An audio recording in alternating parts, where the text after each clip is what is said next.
बिस्मिल्लाहिर्रहमानिर्रहीम, अस्सलाम वालेकुम। मैं हूं सैबी काज़मी, आप देख रहे हैं फेसबुक और यूट्यूब।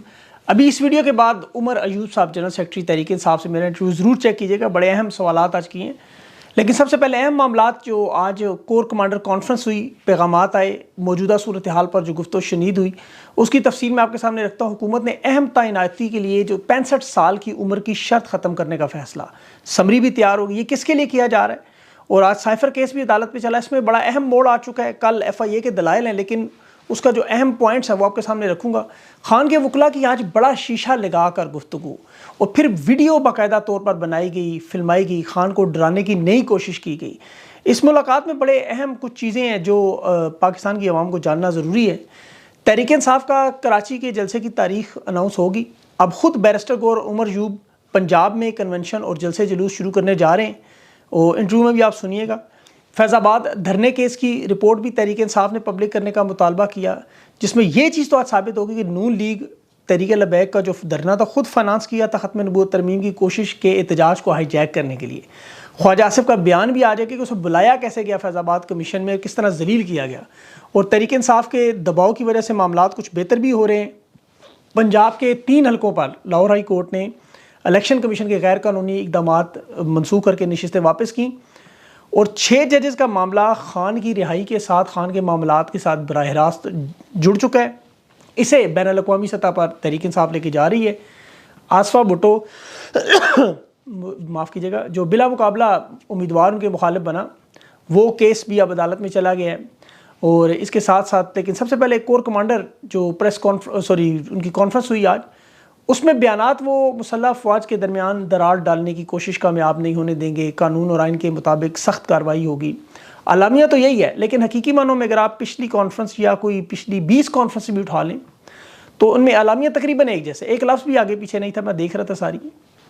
अब होना तो ये चाहिए था धाबी धांधली कैसे हुई, किसने करवाई, कौन जिम्मेदार था, किस पर इल्ज़ामात लगे, इस पर कोई तफ्तीश हुई। या 9 मई के वाक़यात में बात होती कि कैसे मुमकिन है कि अली अमीन गंडापुर पर भी इल्ज़ाम था, वो वज़ीर आला हैं, पंजाब में ख़वातीन पर इल्ज़ाम लगा, वो जेलों में अभी तक, अदालतें उनके केसेस माफ़ करती हैं, फिर गिरफ़्तार कर लेते हैं। इस्तेकाम पाकिस्तान पार्टी में जो लोग हैं उनका क्या बना, ताकि 9 मई वाले वाक़यात दोबारा ना हो सके। लेकिन ऐसा कोई मामला डिस्कस नहीं हुआ। मौलाना फजलुर रहमान ने देखिए बहुत बड़ा इल्ज़ाम लगाया कि पाक फ़ौज छोटे छोटे गाँव में घुस कर लोगों से पैसे मांग रही थी। ये मौलाना फजलुर रहमान की स्टेटमेंट कि जिन्होंने पैसे नहीं दिए फिर उन्हें 2-2 हज़ार वोटों से हरवा दिया। इन्हें चाहिए मौलाना फजलुर रहमान को बुलाकर पूछते, सबूत मांगते, पर ये भी डिस्कस नहीं हुआ। फिर ये जो हिंदुस्तान के पैगामात थे घुस के जो कर रहे हैं पाकिस्तान में कार्रवाइयाँ, वो बात होनी थी, वो भी नहीं हुई। और अब बहरहाल सऊदी अरब के वज़ीर दिफा कल आ रहे हैं, तो ज़रूर कुछ ना कुछ ऐसा पक रहा है जो आपको अभी नज़र नहीं आएगा, लेकिन उसके नताइज आपको कुछ दिनों में मिल जाएंगे। वो ज़रूर याद रखिएगा।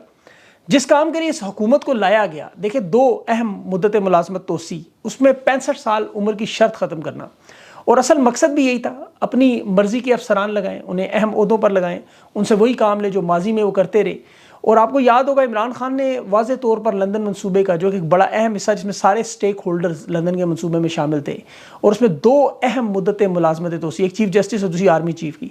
अब यही वो वाहिद मामला है जिसमें शहबाज शरीफ और आसिफ जरदारी की हुकूमत की गारंटी है कि हुकूमत चलेगी, और इसी हुकूमत को लाया ही इस मकसद के लिए। आला अदलिया में मंसूर अली शाह है, मुनीब अख्तर है, या अफरीदी हैं, जमाल मंदोखेल हैं, और भी बहुत सारे जजेज़ हैं जिनका अगर आप रिकॉर्ड देखें तो सीनियरिटी के लिहाज से ये मुस्तकबिल के चीफ जस्टिस बन सकते हैं। अगर ये उम्र का मामला ख़त्म हुआ तो फिर इन लोगों के लिए बड़े मसाइल बन जाएंगे। इसी तरह आर्मी में बहुत सारे लोग हैं जो सीनियरिटी के लिहाज से, आपको पता है, इस शिक के बाद उनके लिए रुकावट बन जाएगी।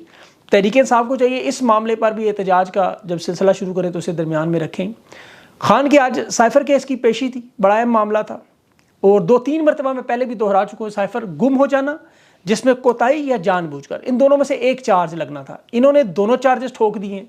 अब यहाँ ये फंस चुके हैं। साइफर की हिफाजत क्या आज़म खान की जिम्मेदारी थी या वज़ीर आज़म की, ये 2 नुकात साइफर के केस में सिर्फ रह गए हैं। सलमान सफदर ने आज बड़े अच्छे फिर एक दफ़ा दलाइल दिए कि 4 लोगों के साइफर केस में नाम डाले। असद उमर ने जो ही पार्टी छोड़ी उन्हें केस से निकाल दिया, शाह महमूद ने नहीं छोड़ी तो उन्हें चार्ज में शामिल कर दिया। अब जस्टिस मियां गुल हसन ने पूछा भी कि असद उमर की पार्टी छोड़ने से मुतल्लिक रिकॉर्ड में कुछ चीज़ बताएं। सलमान सफदर ने वो रिकॉर्ड भी बताया कि 4 में से 2 के नाम दलाइल के तौर पे रख लें। दूसरा जो है मामला साइफर का गुम होना, उसमें आज़म खान जो गवाह गायब हुआ, वापस आया, मुकदमे का मुलजिम भी और अहम गवाह भी, और प्रोसिक्यूशन का सारा केस आज़म खान पे बना हुआ है। आम मुकदमे में देखिए, अगर मरकजी गवाह अगर कभी गायब हो जाए और वापस आके बयान दे तो उसकी कोई अहमियत बयान की नहीं होती। और ये बात खुद मियाँ गुल हसन औरंगज़ेब ने भी की कि इतने अहम मुकदमे में एक गवाह गायब हो के वापस आए जो खुद मुलजिम भी हो, शरीके मुलजिम भी हो और बयान दे साथ, तो ये बड़ी कमज़ोर शहादत है। साइफर में दलाइल बड़े मजबूत थे सलमान सफदर के, FIA के अब दलाइल कल इस केस को लटकाने की कोशिश ने की लेकिन अदालत नहीं मानी। अब इसकी जब मज़ीद अपडेट्स कल आएंगी तो उस पर इंशाल्लाह ज़रूर बात करेंगे। आज खान की जो वकला से बात हुई उसमें बाकायदा तौर पर शीशा लगा दिया गया था। आज ये सिर्फ खान पर दबाव डालने के लिए ज़हनी और नफसियाती खेल और वीडियो रिकॉर्ड करा के भेजने की, लेकिन ये चीज़ नहीं पता खान इन चीज़ों से बहुत ताकतवर है। और इमरान खान का जब भी आपको ये बयान नज़र आए ना कि मैं डट के खड़ा हूँ, डील नहीं करूँगा, तो आप समझ रहे हैं खान को तंग कर रहे हैं। ये मैं आपको बड़ी अहम बात बता रहा हूँ। आज जो खान ने बात भी की बहावलपुर नगर वाक़े के मतलब कि IG ने माफ़ी मांगी और ये चीज़ साबित करती है जिसकी लाठी उसकी बैठ। खान कई दफ़ा पहले भी कह चुका माइट इज़ राइट। अब ये मार भी पुलिस को पड़ी और माफ़ी भी पुलिस ने मांगी। एक तरफ तहरीक इंसाफ के साथ जो IG और मोहसिन नकवी और ये लोग जुल्म सितम करते रहे, औरतों पर तशद्दुद करते रहे, जेलों में डालते रहे, बेडरूम तक तस्वीरें, खान की पर्दादार बीवी के 20-20 नामहरम लोग घर में बिना वार्निंग घुस जाते थे। इन्होंने कभी माफ़ी नहीं मांगी, अदालत ने कभी नोटिस नहीं लिया। लेकिन ताकतवरों से फेंटी लगी तो खुद भागकर पुलिस वालों ने अपने आप को गलत भी कहा और माफ़ियाँ भी मांगी। ये चीज़ साबित करती है कि जिसकी लाठी उसकी महज। और ये पैगाम खान का तहरीक इंसाफ की क़यादत को था कि ताकत इकट्ठी करो। आज शेर अफजल मरवत को पंजाब और KP में जो ज़िमनी इंतखाबात के जलसों का वहाँ पे कैंपेन चलाने का हुक्म है, ये उसी सिलसिले में। और शेर अफजल मरवत ने देखे जब ये शीशे का कमरे के बारे में बात हुई कि जब बल्ब के अंदर उन्होंने खुफिया कैमरा लगा के वॉइस रिकॉर्डिंग कर दी, तहरीक इंसाफ के तमाम मनसूबे जानना चाहते हैं कि करेंगे क्या, कोई अदम इस्तेकाम ना फैला दें। अलीमा खान के जो बड़े अहम अल्फाज थे यही कि इमरान खान ने भी कहा कि 1971 में सर शेख मुजीब जीता और यहिया खान डिक्टेटर था, कंट्रोल करके बैठा, उसने समझा मैं रोक लूँगा। लेकिन देखें हुआ क्या, आज खान भी ऐसे ही जीता हुआ है और आज डिक्टेटर भी ऐसे ही बैठे हुए। लेकिन पंजाब में अब देखें क़यादत का निकलना इस पर अब सबसे अहम मामला है। और इस पर मैं उमर अयूब साहब के सामने आज आपके तमाम सवालात जो कमेंट्स की सूरत में आते हैं वो रखूँगा ज़रूर, वो आप ज़रूर चेक कीजिएगा, ये लाजमी होगा। इसके बाद इंशाल्लाह फ़ौरन, चाहे मुझे इस वीडियो के फ़ौरन बाद भी लगाना पड़ा तो मैं लगाऊंगा, आप चेक कीजिएगा वो इंटरव्यू। और वैसे तो देखिए तहरीक इंसाफ के पास खुशी की तो बात आई है, पंजाब के 3 हलकों में 2 MNA हैं और 1 MP है। एक गुजरांवाला में 81 में बिलाल एजाज है, एक लोधरा में राना फराज लोन है और एक सूबाई हल्के में ननकाना साहब में MP है मोहम्मद आतिफ साहब। अच्छा, इन तीनों ने हलफ उठा लिए थे, इनके वोट पर बाद में मोहरें लगाकर वोट मुस्तरद किए गए। आज लाहौर हाई कोर्ट ने इस केस को उड़ा दिया, अच्छी बात है। लेकिन असल बात तो तब होगी देखें जब 180 नशिस्तें हैं, फिर मखसूस नशिस्तें हैं, सेनेट के मामलात हैं KP में, और सबसे बढ़कर खान की रिहाई है, फिर क्या कहा जा सकता है तहरीक इंसाफ को रिलीफ मिली है। अब तो जो नाजुक मोड़ जो सुनते थे, हार्वर्ड बिजनेस स्कूल में केस स्टडी के तौर पर पढ़ाया जाने लग गया। अब देखें 77 साल की तारीख, महंगाई, टैक्सेस में जो करप्शन में, कर्ज़ों में, आले जरदारी और शरीफ के जो जजेस के, जर्नलों के बैरूनी दुनिया में बनाए असासे हैं, पाकिस्तान के मुआशी हालात है, ये हार्वर्ड स्कूल तक पहुँच गए, वहाँ रिसर्च शुरू होगी। मुस्तकबिल के रहनुमाओं को, बड़ी बड़ी कंपनीज़ के मैनेजर्स को पढ़ाया जा रहा है, सिखाया जा रहा है कि ये पाकिस्तान 75 साल की उम्र में अभी भी नाजुक मोड़ पे फंसा हुआ है। और मज़े की बात यह है कि ये कोर्स बड़ा कामयाब हुआ, यूनिवर्सिटी के जो कोर्सेज में 11वें नंबर पे भी आ। अब फाइनेंशियल टाइम्स कह रहा है कि ये MBA में पढ़ा रहे हैं, मास्टर बिजनेस में, और कोर्स का हिस्सा है कि लोगों सीखो 75 साल नाजुक दौर की इस्लाह। सियासी नारों में और हमेशा डिक्टेटर्स के ऑपरेशंस में 1947 से आज तक इस्तेमाल होता रहा। अब ये समझाया जा रहा है कि ये काम मत करना। जैसे आसिफ जरदारी के बारे में आपको पता, हॉलैंड के बच्चों को पढ़ाया जाता है कि बच्चों हो जो मर्जी करना, ऐसा मत बनना। पाकिस्तान की तरक्की थी, 10 उभरती मीशत की बात थी, पाकिस्तान के रहनुमा इमरान खान ऑक्सफोर्ड के चांसलर नामजद हुए। कहाँ पाकिस्तान की आपको पता ही है किस्मत और कहाँ आज तबाही और बर्बादी पढ़ाई जा रही है, क्योंकि तकदीर ऐसे लोगों के हवाले। अभी हिना परवेज़ भट्ट चीन में एक बड़ी मीटिंग में बैठी हुई और जाहिल इतने अपनी तस्वीर खुद शेयर कर रहे हैं। एक तस्वीर में बाकायदा मीटिंग की, जैसे ना वो नोट्स लिखते हैं मिनट्स मीटिंग्स के जो अंदर जो हो रहा है वो अहम नुकात पॉइंट्स बनाने, उसमें वो चिड़िया कबूतर बना रही है, अपने नाम को चाइनीज़ में पता नहीं लिखने की प्रैक्टिस कर रही है। मतलब यकीन करें ये जाहिल लोग पाकिस्तान की तकदीर के फैसले करेंगे। जिस तरह नवाज शरीफ डीलर, मतलब डीलर ही है ना, देखे भागा फिर आया, भागा, एंटी स्टैब्लिशमेंट बयानियाँ दोबारा उठाने की कोशिश। हालांकि उसे ये नज़र नहीं आ रहा है जिस हुकूमत को गिरा के इन लोगों को ये लाए, अदम एतमाद करवाई, बाजवा को एक्सटेंशन दी, पाकिस्तान की तबाही की बुनियाद इन्होंने रखी। आज इस तबाही और बर्बादी के झटके आप देखें। हिंदुस्तान चांद को मुसखर कर रहा है, इलेक्ट्रिक गाड़ियां बना रहे हैं, ज़ेर ज़मीन बड़े बड़े पुल बना रहे हैं, 400 घंटे की स्पीड से बुलेट ट्रेन बना रहे हैं, बड़ी बड़ी मीटिंग्स हो रही हैं बिलियंस की। यहाँ ट्विटर को पहले बंद करते हैं ताकि लोग VPN लगा के इस्तेमाल करें, आज ट्विटर खोला तो इंटरनेट इतना स्लो कर दिया चले ही ना। और मरियम नवाज और बाऊ जी ढगोसले देखें, वही 1999 में हैरान हूँ कि यकीन करें तंदूर पे जाके खड़े हो गए, रोटी 10 रुपए की होगी, रोटी 16 की होगी, रोटी 20 से फिर 16 की होगी। मतलब ये अवाम को समझते क्या है? देखें, आप लोग गरीब तो है नहीं, पैदा गरीब तो नहीं हुए। अब ये रोटी खुद क्या वो खाते हैं जो आप गरीब लोग खाते हैं? 16 रुपए की मिलती है। गरीब को कहते हैं ताकि फोकस सारा उनका रोटी से शुरू हो, रोटी पे ख़त्म हो और कोई सवाल ही ना आए बीच में। बंदूकों वाले खड़े किए इर्द गिर्द, हर नोटंकी। मरीम स्कूल के दौरे में मरीम नवाज ने बच्चों को मैकडॉनल्ड्स के बर्गर भेज दिए। अब उसे पता है पाकिस्तानी इन मसनूआत का बाइकआउट करें, फिर भी जानबूझकर ये तस्वीरें और वीडियोस मीडिया पर अपलोड की। एक तो असल मालिकान तक पैगाम पहुंच जाए कि हम आपकी मसनूआत की तशहीर करें, और दूसरी अपनी वारदात डाल जाए। ये इदारे पर्पसली एक एक करके तबाह, जिस तरह PIA, steel mill, People's Party ने तबाह किए। पार्लियामेंट में खुर्शीद साहब से पूछ रहे थे आपने पैसे लेके क्यों गैर ज़रूरी भर्ती के? कहता है नौकरी देना कोई जुर्म है? और बंदा उससे पूछे कि तुम्हारी अपनी फैक्ट्रियों में, तुम्हारी मिलों में या अपने घरों में इस तरह लोगों को नौकरियां देते हो?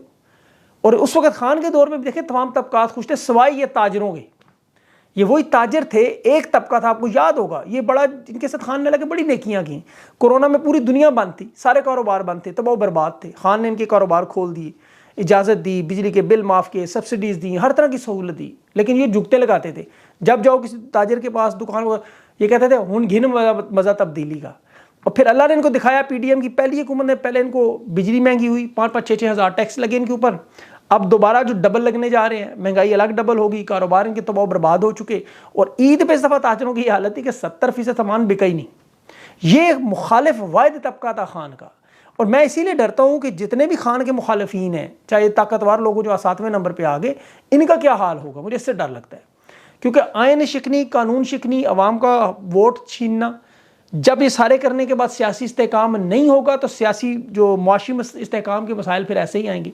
गंदम की किसान को कीमत नहीं मिलेगी, या इतनी कीमत मिलेगी जो आप देखें 29 अप्रैल को किसान निकल रहे हैं एहतजाज के लिए। असम्बली में आज वो रहीम यार खान का एक MP कह रहा था पीपल्स पार्टी का कि पंजाब हुकूमत में जब खान का दौर था, खुशहाल किसान प्रोग्राम था, उसमें किसान को 72 घंटे के अंदर गंदम के पैसे मिलते थे।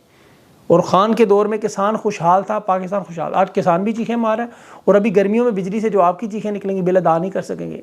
महंगाई को जो सैलाब आएगा, ये मैं आपको बार बार इसलिए रिपीट करता हूँ, आपको याद नहीं, ये तमाम इंडस्ट्रीज खुद बंद हो रही हैं। कानून के खिलवाड़ का तो सोचे ही ना, वो जो 6 जजेस का मामला है वो किसी तरफ जा ही नहीं रहा। पुलिस का महकमा एक बाकायदा मुसल्लह जत्था है। और मुल्क में जो अमन व अमान की सिक्योरिटी की सूरत हाल है, वो हिंदुस्तान जब चाहे आके जिधर मर्जी जिसको उठा ले, जिसको मार दे, जो मर्जी कर ले। और बाकी आपके सामने ही है हालात। इन तमाम हालात में देखें हल इनके पास कोई भी नहीं है। ये जितना मर्जी टाइम खींचें, किसी सऊदी अरब को बुलाएं, कभी किसी को बुलाएं, बज़ाहिर ढकोसले करते रहें कि जी मईशत चल रही है, लेकिन मईशत की तबाही और बर्बादी नीचे तक चल गई है। यकीन करें लोग इस वक्त इतने बेजार हो चुके हैं। और मुझे लगता है यही बेजारी जो खान ने बात की ना 30 जून के बाद, मुझे अपनी रिहाई नज़र आ रही है। मुझे यही लग रहा है कि ये जून के मामले में जब बजट की तबाही बर्बादी फिरनी है, और अब तो देखें एक महीना भी, सवा महीना भी नहीं रहा, उसके बाद फिर वाकई फिर काम खुद आवाम अपने हाथ में ले जाएगी और काम उधर ख़राब हो जाएगा। मुझे उसी चीज़ से डर लग रहा है। अल्लाह इनको अक्ल के होश के नाखुन दे, अपनी मुलाजमतों के चक्कर में पाकिस्तान न तबाह कर दे, बल्कि इन्होंने काफ़ी हद तक कर दी है। अल्लाह उसको अब ठीक करे। तो अगला इंटरव्यू ज़रूर चेक करें उमर अयूब साहब का। मुझे इजाज़त दें, अल्लाह हाफ़िज़।